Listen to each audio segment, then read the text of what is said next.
Okay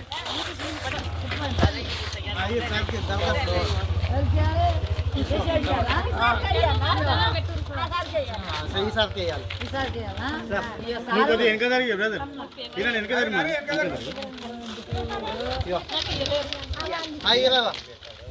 పట్టుకో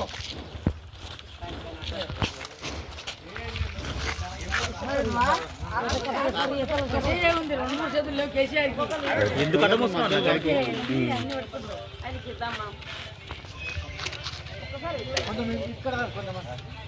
కొంతమంది అక్కడ వండి స్లోగన్స్ గజ్వేల్ నియోజకవర్గం ప్రజలము 3 సార్లు ఎమ్మెల్యేగా గెలిపించినాము. ఎమ్మెల్యేగా గెలిపించినందుకు మా సమస్యలు పరిష్కరించి మా భవిష్యత్తు ఆయన చేతులు ఉంది కాబట్టి ఆయన ఎమ్మెల్యేగా ఆయన సంతకాలు పెడితే ఆయన ప్రతిపాదన ప్రభుత్వానికి తీసుకెళ్తే ముఖ్యమంత్రి రేవంత్ రెడ్డి గారు నిధులు ఇవ్వడానికి సిద్ధంగా ఉన్నారు. కాబట్టి మేము ఈరోజు ఈ చిన్న ప్రయత్నం చేసి ఈ ప్రయత్నంతోనన్నా ఆయన మనసు కరిగి ఫామ్ హౌస్ నుండి బయటకు వచ్చి మా గజ్వేల్ నియోజకవర్గ ప్రజల సమస్యలు తీరుస్తారని. ఇప్పుడు ఈ 15 ఏళ్ల నుంచి ఎన్నడూ మీ గ్రామానికి రాలేదా? ఇక్కడికి మా తూప్రాన్ మండలానికి ఒక్కటేసారి వచ్చిపోయింది. ఇట్లా మండలానికి వచ్చిండా గ్రామానికి వచ్చిండా? ఇంట్లో ఉంటున్నాడు.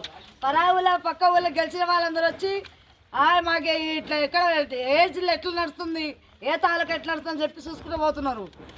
ఏంది ఎవరు అడ్డించుకున్నారు ఇవ్వరు అని చెప్పి చూసుకుని పోతున్నారు. వాళ్ళన్నా దయచన్న పరావుల గెలిచిన వాళ్ళన్న వచ్చి ఏమైంది వీళ్ళకి పరిస్థితి ఏముంది, గరీబుల బతికేముందని చెప్పి చూసిపోతున్నారు. కేసీఆర్ ఇంతకుముందు గెలిచిపించి హారానికి గెలిచే ఉన్నాడు, ఇప్పటికే గెలిచే ఉన్నాడు. ఇంట్లోనే ఉన్నాడు, ఇంట్లో వండుకొని బయటలోకి వెళ్తాడు. ఇంతవరకు మేము బయటలోకి వెళ్ళి ఒకసారి మా ఊరికి రావాలని మేము కోరుకుంటున్నాం. మా బాధలు ఏందో, మా అవిశ్వాసాలు ఏందో ఎవరు పట్టించుకుంటారు. ఇంతవరకు మా పింఛన్లు లేవు, ఇండ్లు లేవు, మోరీలు లేవు,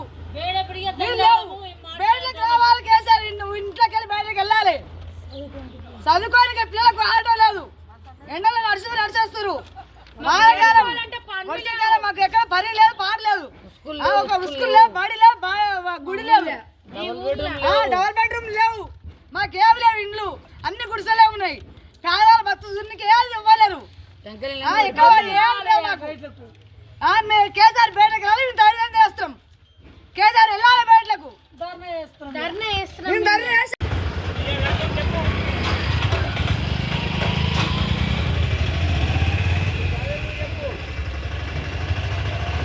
ఆయన ఇవాళ గెలుచు ఏమో మా బాధలేందో మా సంబంధాలేందో అరుచుకుంటుండే కాయలు అందరూ తీసుకుపోయి ఇంటింటికి వచ్చి కాయలు తీసుకొని పోయి కేసీఆర్ కనిపిస్తుండే.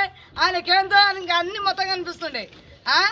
ఆయన అసలు గెలిపించకుండా కేసీఆర్ని గెలిపించినందుకు ఆయన పోయి ఇంట్లో ఉంటే మా బాధలేంటి, మా గోసలేంటి ఏం తెలిసిపోతుంది. ఇప్పుడు బయటలోకి వెళ్ళాలి, ఇప్పుడు బుద్ధి రావాలి ఆయనకు.